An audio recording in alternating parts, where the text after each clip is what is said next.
سائم، سائم مجھے بچاؤ، مجھے بچاؤ سائم۔ وہ رو رہی تھی، بلک بلک کے رو رہی تھی۔ مجھے لگ رہا تھا جیسے میرا سانس گھٹ رہا ہے، میرا تنفس بگڑ رہا ہے۔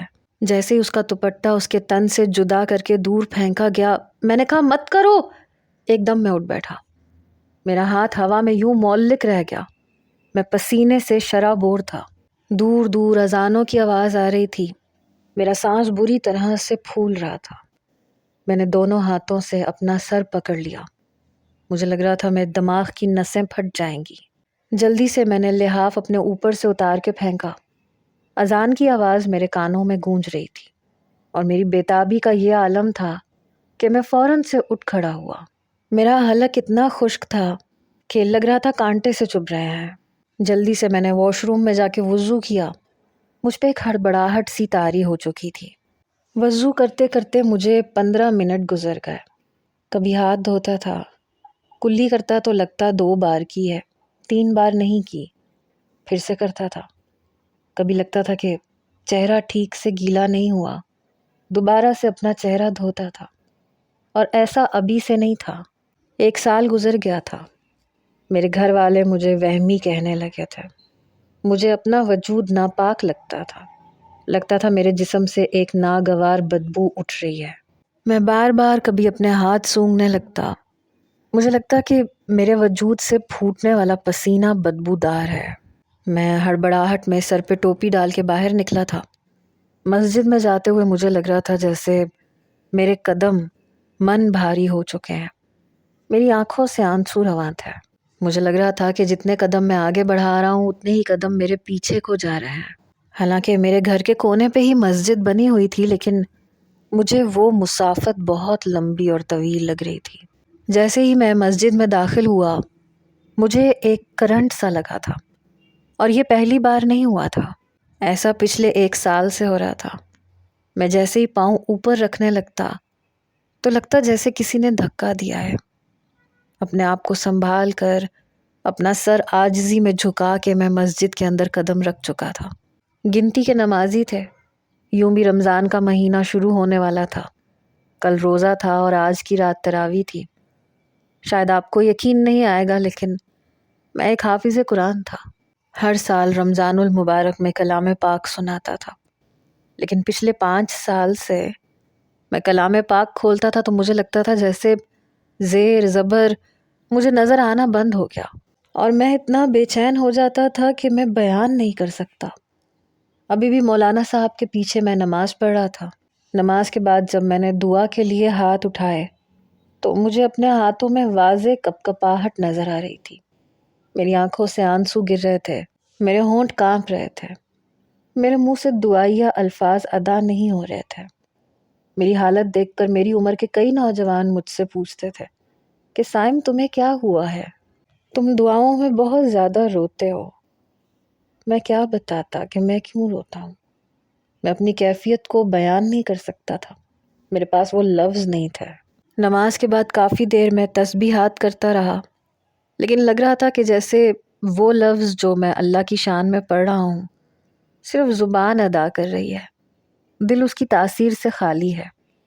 مجھے چین نہیں آتا تھا، مجھے نیند نہیں آتی تھی، مجھے سکون نہیں ملتا تھا، مجھے بھوک بھی نہیں لگتی تھی۔ میرے گھر میں ہر نعمت تھی۔ میرا گھر خاصا بڑا تھا، 1 کنال کا، 2 گاڑیاں تھیں، اچھا بزنس تھا، دنیا کی ہر نعمت کی فراوانی تھی۔ بس نہیں تھا تو سکون نہیں تھا، چین نہیں تھا۔ میں واپس گھر آ گیا۔ میری والدہ کہنے لگی ماشاء اللہ تمہارے ماتھے پہ سجدے کی مہر کتنی گہری ہو گئی ہے۔ میری والدہ نے میرا چہرہ اپنے دونوں ہاتھوں میں لیا اور میرا ماتھا چومنے لگی جہاں سجدے کا گہرا نشان تھا۔ میں تو اپنے آپ کو جتنا خوش نصیب سمجھوں اتنا کم ہے۔ سائم، تم پتہ نہیں کس نیکی کی وجہ سے مجھے ملے ہو، حالانکہ میں خود کو اتنا نیک نہیں سمجھتی۔ جتنی تمہارے باپ کے پاس دولت ہے، تم جیسے نوجوان کہاں دین کی طرف آتے ہیں۔ ماشاءاللہ سے میرا بیٹا لاکھوں میں ایک ہے۔ میری اور تمہارے باپ کی نماز بھی کبھی کبھی قضا ہو جاتی ہے، لیکن ماشاءاللہ سے میں نے تمہیں کبھی بھی نماز قضا ادا کرتے نہیں دیکھا۔ پچھلے 5 سال سے تو بالکل بھی نہیں دیکھا۔ میں اپنی ماں کو کوئی بھی جواب نہیں دے پایا تھا۔ لوگوں کو شاید یہ باتیں اچھی لگتی ہوں گی یا اس بات پہ فخر ہوتا ہوگا کہ وہ اپنے ماں باپ کی فرما بردار اولاد ہے، یا ان کی تعریف کی جاتی ہے، یا ان کی دینداری سے انہیں یاد کیا جاتا ہے۔ لیکن مجھے لگتا تھا کہ یہ باتیں میرے اندر کسی کانٹے کی طرح چبھتی تھیں۔ میری والدہ کہتی تھی کہ خوش نصیب ہوتے ہیں وہ لوگ جو جوانی میں اپنے اللہ کی راہ پہ چلنے لگے، لیکن مجھے لگتا تھا کہ میں ان خوش نصیبوں میں سے نہیں ہوں۔ اگر میں مسجد جا رہا تھا تو اس کی صرف ایک وجہ تھی کہ مجھے یہ یقین تھا کہ وہ غفور ہے، رحیم ہے، ہر گناہ کو معاف کر دیتا ہے۔ لیکن میں نے یہ بھی سنا تھا کہ جب کوئی گناہ معاف ہو جاتا ہے تو ہمارا دل مطمئن ہو جاتا ہے۔ میرا دل مطمئن نہیں ہو رہا تھا۔ میری بے چینی دن بدن بڑھتی جا رہی تھی۔ میں نے ناشتہ کیا۔ میرے والد کہنے لگے بیٹا تھوڑی دیر آرام کر لیتے۔ میں نے کہا نہیں، میں ٹھیک ہوں، آفس جانا ہے، آپ آرام کریں، میں چلا جاؤں گا۔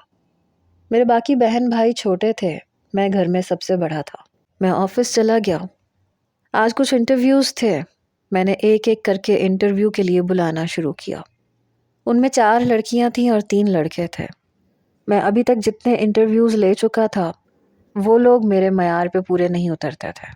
خیر، لڑکیوں کی طرف تو میں نے آنکھ اٹھا کر بھی نہیں دیکھا۔ میں چاہتا تھا کہ جس کو میں اپنی سیکرٹری کے طور پہ رکھوں وہ ایک لڑکا ہو، کیونکہ مجھے لڑکیوں سے خوف آتا تھا۔ ان کی قربت سے میری جان نکلتی تھی۔ میری عمر 31 سال ہو چکی تھی، لیکن میں شادی کے نام سے ڈرتا تھا۔ میری والدہ جب بھی شادی کا نام لیتی تھیں میری حالت غیر ہونا شروع ہو جاتی تھی۔ نہیں، میں شادی نہیں کروں گا، پلیز ایسے کریں آپ ارسل کی شادی کر دیں۔ میری والدہ کہنے لگی ارے بھائی کیوں کر دوں ارسل کی شادی؟ مجھ سے چھوٹی ایک بہن تھی، اس کی میری والدہ نے شادی کر دی تھی۔ ارسل کا نمبر 3 تھا۔ ابھی وہ یونیورسٹی کے آخری سیمسٹر میں تھا۔ ایک بہن سب سے چھوٹی بھی تھی جو ارسل سے بھی چھوٹی تھی، وہ کالج میں پڑھتی تھی۔ مجھے بہت خوف آتا تھا۔ حالانکہ میں کوئی نفسیاتی قسم کا نوجوان نہیں تھا، لیکن جب بھی وہ کالج جانے کے لیے تیار ہوتی میں کہتا نازش نقاب کیوں نہیں کیا، چلو نقاب کرو۔ وہ کہتی بھائی میری کلاس میں کوئی بھی نہیں کرتا، اور میرا تو ویسے بھی گرلز کالج ہے، وہاں سب لڑکیاں ہی ہوتی ہیں۔ میں نے کہا پھر بھی وہاں سویپر تو ہوں گے نا، میں نہیں چاہتا کہ تمہارا چہرہ کوئی دیکھے، اسے چھپایا کرو۔ میری والدہ کہنے لگی کیا ہو گیا تمہیں، اتنی سی تو بیٹی ہے میری۔ میں نے کہا میں نہیں چاہتا کہ میری بہن کو کوئی دیکھے۔ جب کالج کی چھٹی ہوتی تھی تو میں اپنا سارا آفس کا کام چھوڑ کے، یہاں تک کہ ضروری میٹنگز بھی کینسل کر دیتا تھا، میں اسے خود لینے جاتا تھا۔ اور جب تک وہ کالج سے باہر نہیں آ جاتی تھی میری بے چینی عروج پہ ہوتی تھی۔ جب تک میں اسے گھر نہیں چھوڑ دیتا تھا میں بے چین رہتا تھا۔ کبھی کبھی تو وہ میرے رویے سے تنگ آ جاتی تھی، کہتی تھی امی بھائی کو کیا مسئلہ ہے، مہرین باجی بھی تو تھی، اپنی دوستوں کے گھر آتی تھیں جاتی تھیں، بھائی نے کبھی ان پہ تو اتنی سختی نہیں کی، اور بھائی بھی تو آتے جاتے تھے، جب سے دین کی طرف آئے ہیں عجیب سے ہو گئے ہیں، دین میں تو بہت وسعت ہوتی ہے امی، تنگی تو نہیں ہوتی ہے۔ میں نے کہا امی اس کو بولیں یہ چپ رہا کرے، اسے نہیں پتا معاشرہ کتنا خراب ہو گیا ہے، مجھے ڈر لگتا ہے، میں نہیں چاہتا کہ میری بہن کو کوئی گندی نظر سے دیکھے۔ آپ کو نہیں پتا لوگوں کی نظروں میں سور کا بال ہے، اور میں تو اس کی حفاظت کر رہا ہوں۔ آپ کو نہیں پتا لوگوں کی نظریں خنجر کی طرح تیز ہوتی ہیں، چیر کے رکھ دیتی ہیں۔ یہ کہتے ہوئے میرا چہرہ سرخ ہونے لگتا تھا، میرے ہونٹ کپ کپانے لگتے تھے۔ میری حالت دیکھ کے میری والدہ میری بہن کو ہی ڈانٹتی تھی، ارے بھائی ہے تمہارا، اور بھائی بہنوں کے معاملے میں ایسے ہی ہوتے ہیں، اور وہ جو کہہ رہا ہے وہ ٹھیک ہی تو کہہ رہا ہے نا، کوئی ضرورت نہیں ہے کسی کے گھر جانے کی۔ وہ ماتھے پہ بل ڈالے، اپنا موڈ خراب کیے اپنے کمرے میں چلی جاتی، لیکن مجھے پرواہ نہیں ہوتی تھی۔ ابھی بھی انٹرویو کے لیے جو لڑکیاں آئی تھیں میں نے ایک نظر ان کی طرف اٹھا کے نہیں دیکھا تھا، بس ان کے ڈاکیومنٹس دیکھتا رہا، لیکن مجھے تسلی نہیں ہو رہی تھی، اور پھر میں یہ چاہتا تھا کہ کسی لڑکی کو نہ ہی رکھوں، لیکن ابھی تک جتنے لڑکے دیکھ چکا تھا وہ میرے معیار پہ پورے نہیں اتر رہے تھے۔ میرے والد کہنے لگے کہ پتہ نہیں تم کیا چاہتے ہو، پچھلے 8 دن سے یہی ہو رہا ہے، لڑکے لڑکیاں آتے ہیں، انٹرویو دیتے ہیں، چلے جاتے ہیں، تم کسی کو بھی تو فائنل نہیں کر پا رہے۔ میں نے کہا میری سمجھ میں نہیں آ رہا کسے فائنل کروں۔ میرے والد کہنے لگے کہ اگر تمہیں سمجھ میں نہیں آ رہا تو پھر میں کر لیتا ہوں۔ میں نے کہا ٹھیک ہے بابا، آپ کو جو سمجھ میں آیا آپ اسے فائنل کر لیں۔ میں ویسے بھی 4-5 دن کے لیے اسلام آباد جا رہا تھا۔ میں اپنے کام کے سلسلے میں اسلام آباد چلا گیا۔ میں کہیں بھی جاتا تھا میری کیفیت نہیں بدلتی تھی۔ حالانکہ اسلام آباد ایک خوبصورت شہر تھا، اس کے مناظر دل کو سکون بخشتے تھے، قدرتی حسن سے مالا مال شہر، لیکن میرے دل کی اداسی کو وہ خوبصورت مناظر بھی ختم نہیں کر پاتے تھے۔ وہ چیخیں، وہ میری سماعتوں میں کسی پگھلے ہوئے سیسے کی طرح سے اذیت دیتی ہوئی سنائی دیتی تھی، لگتا تھا میرے دل کو چیر دیں گی۔ کبھی کبھی تو مجھے لگتا تھا شاید میں اس تکلیف سے مر جاؤں گا، میرے آنسو، میری تکلیف کچھ بھی کم نہیں ہوگا۔ بہرحال میں 5 دن کے بعد جب واپس آیا، اپنے آفس کے کمرے میں داخل ہوا، سامنے کھڑی لڑکی پہ بس ایک سرسری سی نظر میری پڑی۔ وہ برقعے میں ملبوس تھی، چہرے پہ نقاب تھا۔ اسے یوں ڈھکا چھپا دیکھ کے میں سمجھ گیا کہ میرے والد نے اسے رکھا ہے، اور وہ جانتے تھے کہ مجھے ماڈرن اور بے پردہ قسم کی لڑکیوں سے کتنی الرجی ہے۔ عورت کا چست لباس دیکھ کر میرا فشار خون بڑھنے لگتا تھا۔ میں لحاظ نہیں کرتا تھا، اپنے کمرے سے باہر نکال دیتا تھا۔ کئی بار میرے والد مجھے سمجھا چکے تھے کہ ہر کوئی تمہاری مرضی کے مطابق نہیں چلے گا۔ میری والدہ بھی میرے لیے ایسی ہی لڑکیاں دیکھتی تھیں جو صوم و صلات کی پابند ہوں، پردہ کرتی ہوں، لیکن پھر بھی میں شادی کے بارے میں سوچتا تھا تو میں لرز کے رہ جاتا تھا۔ میں سوچ چکا تھا میں کبھی شادی نہیں کروں گا۔ میرے آتے ہی وہ لڑکی سنبھل کے کھڑی ہو گئی۔ السلام علیکم سر۔ میں نے کہا جی وعلیکم السلام۔ میں فوراً سے اپنی ریوالونگ چیئر پہ بیٹھ گیا۔ میں آفس بھی شلوار قمیض ہی پہن کے آتا تھا، وہی ٹخنوں سے اونچی شلوار، اور میرے چہرے پہ داڑھی بھی تھی۔ میں نے پھر نظریں سامنے رکھی فائل پہ جمائیں۔ میں نے کہا تشریف رکھیے۔ وہ میرے سامنے کرسی پہ بیٹھ گئی۔ دوسری نظر میں نے اس پہ نہیں ڈالی تھی۔ میں نے کہا میم آپ کا نام جان سکتا ہوں تاکہ آپ کو پکارنے میں آسانی ہو؟ نگین۔ میں نے کہا مس نگین آپ کو پہلے کہیں جاب کا تجربہ ہے آپ کا؟ کہنے لگی یس سر، میں نے ایک کمپنی میں کام کیا تھا۔ میں نے کہا گڈ۔ اس کے ڈاکیومنٹس میں نے ایک نظر دیکھے۔ تعلیمی ریکارڈ بہت زیادہ اچھا نہیں تھا، البتہ جاب کا اچھا تجربہ تھا۔ پچھلے 4 دن سے وہ ہمارے آفس میں کام کر رہی تھی اور ابھی تک کا اس کا کیا ہوا کام تسلی بخش تھا۔ میں نے اسے ضروری کام بتائے اور اسے اپنے آفس سے باہر بھیج دیا۔ حالانکہ وہ میری سیکرٹری کے طور پہ رکھی گئی تھی، لیکن میں اپنے کمرے میں کسی بھی خاتون کو برداشت نہیں کر سکتا تھا۔ کچھ ہی دیر کے بعد میٹنگ تھی۔ میں میٹنگ ہال میں چلا گیا۔ میٹنگ کے دوران کئی پوائنٹس اس لڑکی نے ایسے رکھے کہ میں اس کی ذہانت کا تھوڑا سا قائل ہونے لگا تھا۔ میرے والد نے واقعی ایک اچھی لڑکی کو رکھا تھا۔ وہ صرف 2 ٹوک بات کرتی تھی، مطلب کی بات کرتی تھی۔ بے فضول باتیں کرنے کی اس کی عادت نہیں تھی، اور مجھے ایسی لڑکیاں کچھ بہتر لگتی تھیں جو خواہ مردوں سے فری نہیں ہوتی۔ وہ بھی ایسی ہی تھی۔ میں نے اسے کھلکھلا کے ہنستے ہوئے نہیں دیکھا تھا کہ مرد اس کی طرف متوجہ ہوتے ہیں، نہ ہی میں نے کبھی اس کی آنکھوں کو کاجل سے مزین دیکھا، کیونکہ اکثر لڑکیاں اگر نقاب کرتی بھی ہیں، برقع پہنتی بھی ہیں، تو آنکھوں میں کاجل اور مسکارا لگا کر اپنی آنکھوں کو اتنا مزین کر دیتی ہیں کہ دیکھنے والا اور بھی متجسس ہو جاتا ہے کہ پتہ نہیں آنکھیں اتنی حسین ہیں تو چہرہ کتنا حسین ہوگا۔ بہرحال وہ ایسی نہیں تھی۔ لگتا تھا کہ چہرہ بھی اس کا میک اپ سے مبرا ہی ہے۔ ہاتھ پاؤں سادہ سے تھے، یہاں تک کہ ناخن تک تراشے ہوئے تھے۔ اس کے ناخن عام لڑکیوں کی طرح بڑے بڑے نہیں تھے، ہاتھ صاف ستھرے تھے، ہاتھوں کو سجایا نہیں گیا تھا، نیل پالش نہیں لگائی گئی تھی، نہ اس کی انگلیوں میں کوئی انگوٹھی تھی، نہ کلائی میں کوئی بریسلٹ جیسے کہ آج کل کی لڑکیاں پہنتی ہیں۔ اسے کام کرتے ہوئے 1 مہینہ گزر گیا تھا، اور ہمارے بیچ میں کام کے علاوہ صرف ایک ہی لفظ کی تکرار ہوتی تھی، اور وہ تھا السلام علیکم اور وعلیکم السلام۔ وہ جب بھی میرے کمرے میں آتی تو سلام کرتی، میں جواب دے دیتا۔ پھر وہ اپنے کام کی ہی بات کرتی تھی۔ لڑکی خاصی ذہین تھی۔ میں جیسے اسے کام سمجھاتا تھا مجھے ویسا ہی کام ملتا تھا۔ ایک بار آفس میں کام بہت زیادہ تھا۔ میں نے کہا مس نگین آپ آج تھوڑا لیٹ رک سکتی ہیں؟ کہنے لگی کیوں سر؟ میں نے کہا کام کا لوڈ کچھ زیادہ ہے اور میں بھی آفس میں ہی ہوں گا اور ایک دو خاتون اور بھی ہوں گی، آپ اکیلی نہیں ہوں گی، ڈونٹ وری۔ میں اس کی آنکھوں سے اتنا جان گیا تھا کہ وہ گھبرا گئی ہے۔ میرے ان الفاظ پہ وہ مطمئن سی ہوئی۔ کہنے لگی اوکے سر میں رک جاؤں گی۔ میں نے کہا پلیز فائل لے کر آئیں، کل میٹنگ ہے اور میں چاہتا ہوں کہ آج پوری تیاری ہو جائے۔ جو دو خواتین وہاں پہ موجود تھیں وہ دونوں شاید شادی شدہ تھی اور ہمیں کام کرتے کرتے 6:30 بج گئے تھے۔ وہ دونوں اپنے شوہروں کے ساتھ جا چکی تھیں، باقی لوگ بھی جا چکے تھے۔ جب میں باہر نکلا تو میں نے اس لڑکی کو بس اسٹاپ پہ کھڑے دیکھا۔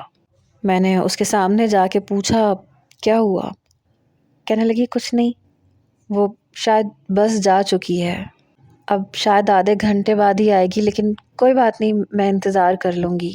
میں نے کہا اگر آپ مناسب سمجھیں تو میں آپ کو گھر تک چھوڑ سکتا ہوں۔ کہنے لگی نہیں سر آپ کو پریشانی ہوگی، آپ جائیں، بس آدھا گھنٹہ ہی تو انتظار کرنا ہے، میں کر لوں گی۔ میں نے کہا مجھے ذرا بھی اندازہ ہوتا کہ آپ اتنی پریشان ہو جائیں گی تو میں آپ کو نہ روکتا۔ کہنے لگی نہیں میری ڈیوٹی تھی، کوئی بات نہیں۔ میں نے کہا پلیز گاڑی کی پچھلی نشست پہ بیٹھ جائیں، میں آپ کو گھر چھوڑ دوں گا، مجھے پریشانی نہیں ہوگی۔ ہاں لیکن اگر آپ یہاں کھڑی رہیں گی تو مجھے ضرور آپ کی فکر ستائے گی، میرے خیال سے میں نے شاید دیر کر دی، میں آئندہ آپ کو نہیں روکوں گا۔ کہنے لگی سر آپ کیوں مجھے شرمندہ کر رہے ہیں؟ کوئی بات نہیں ہے، میں ویٹ کر سکتی ہوں، میں آپ کے ساتھ نہیں جانا چاہتی، آئی ایم سوری۔ میں نے کہا ٹھیک ہے۔ میں نے گاڑی ایک طرف روکی اور میں گاڑی میں ہی بیٹھا رہا۔ وہ بار بار کبھی مجھے دیکھ رہی تھی، کبھی اپنی گھڑی کی طرف۔ مجھے وہاں گاڑی میں بیٹھے بیٹھے 15 منٹ گزر گئے تھے۔ میں اپنے فرنٹ شیشے سے دیکھ رہا تھا۔ پہلی بار میں نے دیکھا کہ اس کی آنکھوں میں میرے لیے غصہ تھا، حالانکہ میرا کوئی غلط ارادہ نہیں تھا۔ میں بس یہ چاہتا تھا کہ وہ بس میں بیٹھ جائے تو میں چلا جاؤں، کہیں یہ نہ ہو کہ بس اسٹاپ پہ کھڑے کھڑے اسے کوئی نوجوان پریشان کرے، کیونکہ میری وجہ سے وہ لیٹ ہوئی تھی۔ بڑے غصے سے اس نے فرنٹ شیشے میں سے مجھے دیکھا۔ اس کی آنکھوں میں میرے لیے غصہ تھا، تنفر تھا۔ میرا دل بڑی زور سے دھڑکا تھا، میری حالت بڑی عجیب سی ہونے لگی۔ تبھی اس کی بس آئی اور وہ تیز قدموں سے بس کے اوپر چڑھ گئی۔ میری نیت بری نہیں تھی، میری نیت غلط نہیں تھی، لیکن اسے لگا کہ شاید میں پتہ نہیں کیوں اس کے لیے کھڑا ہوں۔ مجھے لگا جیسے میں نے بہت غلط حرکت کر دی، حالانکہ میں ایسا نہیں تھا۔ پتہ نہیں کیوں میرے دل میں اس کے لیے ویسی ہی فکر تھی جیسی نازش کے لیے میں کرتا تھا، کیونکہ جب نازش کالج سے آنے والی ہوتی تھی، اس کے کالج کی چھٹی ہوتی تھی، تو میں سب کچھ چھوڑ چھاڑ کے اس کے کالج کے باہر چلا جاتا تھا تاکہ اسے باحفاظت گھر پہنچا سکوں۔ اور وہ لڑکی میری وجہ سے 7 بجے تک آفس میں کام کرتی رہی اور وہ دیر ہو چکی تھی، اندھیرا چھا گیا تھا اور وہ بس اسٹاپ پہ اکیلی کھڑی تھی اور وہاں کوئی اور نہیں تھا۔ مجھے بس یہ ڈر تھا کہ کہیں کوئی لڑکا اسے تنگ نہ کرے، پریشان نہ کرے، اور اگر کوئی کرے گا تو میں اس کا منہ توڑ دوں گا اور اس سے کہوں گا کہ وہ اکیلی نہیں ہے۔ لیکن اسے شاید یہ لگا کہ میں کریکٹر لیس ہوں۔ میں نے گاڑی سٹارٹ کی اور واپس اپنے گھر آ گیا۔ پتہ نہیں میں عجیب سا کیوں ہو گیا تھا۔ مجھے یہ بات اتنی بے چین کرتی رہی کہ نہ میں نے رات کا کھانا ٹھیک سے کھایا، نہ میں ٹھیک سے سو پایا۔ اس کی غصیلی تیز نظر میری آنکھوں کے سامنے آ جاتی، مجھے اندر سے بے چین کرنے لگتی۔ پوری رات میں شاید 2 گھنٹے سویا۔ تہجد کی اذان کسی کسی مسجد میں ہوتی تھی، لیکن میرے کان جیسے کھڑے ہو جاتے تھے۔ میں نے وضو کیا، نماز پڑھی، میری آنکھوں سے آنسو بہنے لگے۔ پہلی بار میرے ہونٹوں سے لفظ ادا ہوئے، یا اللہ میری نیت غلط نہیں تھی، آپ جانتے ہیں میری نیت غلط نہیں تھی۔ میری آنکھوں سے آنسو بہہ رہے تھے۔ تبھی میری والدہ نے دروازہ کھٹکھٹایا، کہنے لگی سائم بیٹا سحری کا وقت ہو گیا ہے۔ میں نے کہا جی امی میں جاگ گیا ہوں، نماز پڑھ رہا ہوں۔ کہنے لگی ماشاء اللہ جیتے رہو، آ جاؤ بیٹے باہر آ جاؤ۔ میں باہر آ گیا، نازش اور ارسل بھی بیٹھے ہوئے تھے۔ ارسل بند آنکھوں سے جمائیاں لے رہا تھا۔ یہی حال نازش کا بھی تھا۔ میری والدہ کہنے لگی رات کے 2 بجے تک تم لوگ پتہ نہیں موبائل میں کیا کیا کرتے رہتے ہو، اور یہ ارسل کا بچہ، اس کو تو سوئے ہوئے ابھی آدھا گھنٹہ ہوا ہے، پتہ نہیں کس ماں کے ساتھ باتوں میں لگا رہتا ہے۔ ارسل اپنی جمائی روکتے ہوئے میری والدہ کو دیکھ کے کہنے لگا، امی بس بھی کر دیں، میں نے کون سی ماں کے ساتھ لگنا ہے، بابا نے بس آپ ہی سے شادی کی ہے، ہاں اگر 2-4 شادیاں کی ہوتی تو آپ یہ بات کہتی۔ تب تک میرے والد بھی آ گئے۔ ارسل کے سر پہ ایک چپت لگائی، شرم نہیں آتی تمہیں؟ کیوں بڑھاپے میں تم نے میری بیوی کے ساتھ میری لڑائی کروانی ہے؟ تمہاری بس ایک ہی ماں ہے، یہ سامنے بیٹھی ہے۔ میری والدہ کہنے لگی بس باتیں کروا لو اس سے، میں تو کہتی ہوں جیسے اس کا سیمسٹر ختم ہو اسے بھی آفس بھیجا کریں، ساری ذمہ داری سائم پہ ہے۔ ارسل کہنے لگا جی نہیں، میں 2-6 مہینے اپنی لائف انجوائے کروں گا، میں سوات، مری، کاغان، سیف الملوک، ایبٹ آباد، ان سب جگہوں پہ جاؤں گا۔ کتنی جگہیں جو ابھی تک میں نے نہیں دیکھی، میں ان سب جگہوں پہ 1 مہینہ رہوں گا، خوب انجوائے کروں گا، اس کے بعد میں شادی کروں گا، بھائی کی طرح تھوڑی بور زندگی گزار دوں گا۔ میری والدہ بولی شکر ہے یہ تمہارے جیسا نہیں ہے۔ ارسل کہنے لگا جانے بھی دے امی، بھائی اتنے بھی شریف نہیں ہیں جتنا آپ کو لگتا ہے، جوانی میں انہوں نے بھی خوب عیش کیے ہوں گے، یہ اور بات ہے کہ آپ کو خبر نہیں ہوئی۔ پتہ نہیں کیوں نوالا میرے حلق میں اٹکا، میں نے پانی کا گھونٹ پیا۔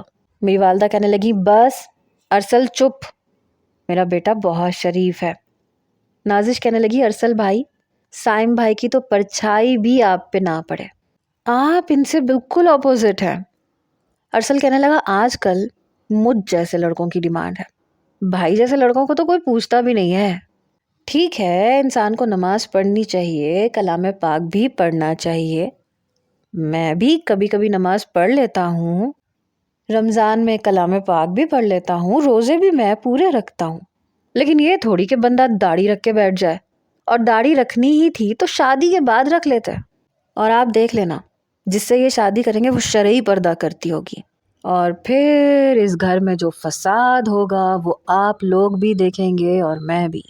میں نے کہا کیا مطلب ہے، کیا فساد ہوگا؟ کہنے لگا آپ کو نہیں پتا، جو لڑکیاں شرعی پردہ کرتی ہیں وہ الگ گھر کی ڈیمانڈ کرتی ہیں، وہ تو آپ کو ہم سے الگ کر کے لے جائے گی۔ میں نے کہا میں نے شادی کرنی ہی نہیں ہے۔ وہ کہنے لگا چلو جی نہیں سن لو۔ اماں آپ سن رہی ہیں آپ کا بیٹا کیا کہہ رہا ہے؟ میری والدہ کہنے لگی تم چپ رہو، مجھے جب بھی کوئی لڑکی اچھی لگی میں وہاں ہاں کر کے آ جاؤں گی، اب میں اس کی شکل نہیں دیکھوں گی، خود ہی شادی کرے گا یہ۔ میں نے کہا نہیں امی، میں شادی نہیں کروں گا، اور پلیز آپ کسی بھی لڑکی کو دیکھ کے حامی بھر کے مت آ جائیے گا، پھر بعد میں مجھ سے شکایت مت کیجیے گا کیونکہ میں نہیں کروں گا شادی۔ میں بڑے سخت لہجے میں کہہ کے آدھی روٹی کھا کے اٹھ کے چلا گیا تھا، حالانکہ یہ میری عادت نہیں تھی، کم بھی کھاتا تھا تو اپنی پلیٹ صاف کر کے ہی اٹھتا تھا۔ کمرے میں آ کے میں نے کلی کی اور کلام پاک پڑھنے لگا۔ پڑھتے پڑھتے میری آنکھوں سے آنسو بہہ رہے تھے۔ فجر کی نماز کے بعد میں سویا نہیں تھا۔ اس دن جب میں آفس گیا تو میں نے نوٹ کیا کہ نگین مجھ سے بات نہیں کر رہی تھی، اس کے لہجے میں روکھا پن تھا، اور اس کا انداز پتہ نہیں کیوں مجھے اندر سے شرمندہ کر رہا تھا، جیسے میری کل کی گئی حرکت بہت غیر مناسب تھی۔ میں نے اس سے کچھ نہیں کہا۔ جیسے ہی آفس کا ٹائم ختم ہوا سب لوگ جلدی جلدی جانے لگے کیونکہ 5 بج چکے تھے، 6 بجے روزہ کھل جاتا تھا۔ وہ بھی ضروری فائلز اپنے پرس میں رکھ رہی تھی۔ جب میں باہر آ گیا میں نے کہا مس نگین کیا میں آپ سے 2 منٹ بات کر سکتا ہوں؟ اس نے بڑے غصے سے مجھے دیکھا۔ سر کوئی ضروری کام ہے؟ اس کے لہجے میں وہی روکھا پن تھا، تیز لہجہ۔ میں نے کہا جی نہیں، کام نہیں ہے، آپ سے بات کرنی ہے۔ کہنے لگی سوری سر میں لیٹ ہو رہی ہوں، گھر جا کے مجھے افطاری بھی خود بنانی ہے، آئی ایم سوری۔ یہ کہہ کے وہ چلی گئی۔